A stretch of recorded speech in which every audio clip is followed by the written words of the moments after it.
and they're very good successes. And again, if you have a Paris woman, then maybe you don't even need the MISO. But if you have a Nalip who's never really gone through anything, so primary subfertility, then obviously your resistance at the cervix is much less with a misoprostol. Thank you, Dr. Niharika, for such an enlightening lecture. Time for this lady. So back to the Histromat. First 2 cases we did the Histromat, then next 3 we've done with the normal IV set and pressure mechanism, and now back to the Histromat. So give me 2 minutes, 2 seconds. We're going to get, is you getting scissors there? Huh? And then we'll start the hysteroscopy.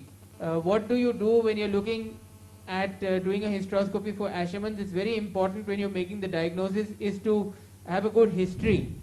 Now history is either preceded by some instrumentation in the uterine cavity, and you will have a proper history where if you take a directed history, you will see that the flow has been decreased, whether it's the number of days of bleeding have decreased or the number of pads that she used. So you need to take a directed history, especially when you're thinking on those lines.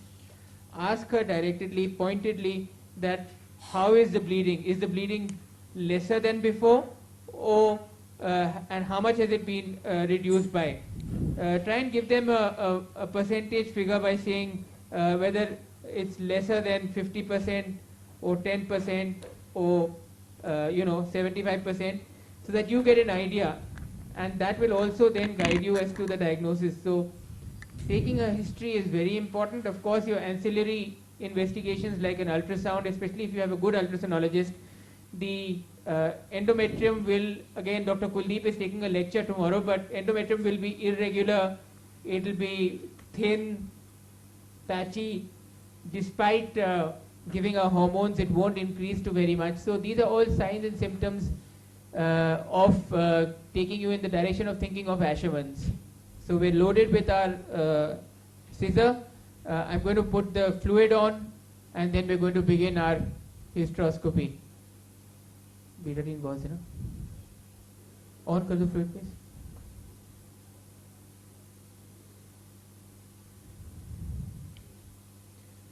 Okay, moment of truth, nikal do.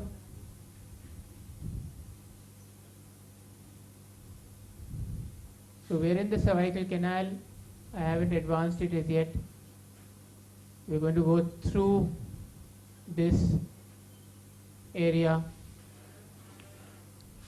Somebody was telling me, how do you recognize which was the right area? We were having a discussion on false passages.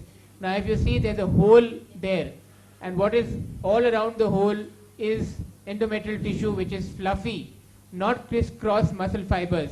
Okay? So I'm going to slowly go into that area, bring it out if I'm not getting any joy, see it again, let the pressure dilate it, move my telescope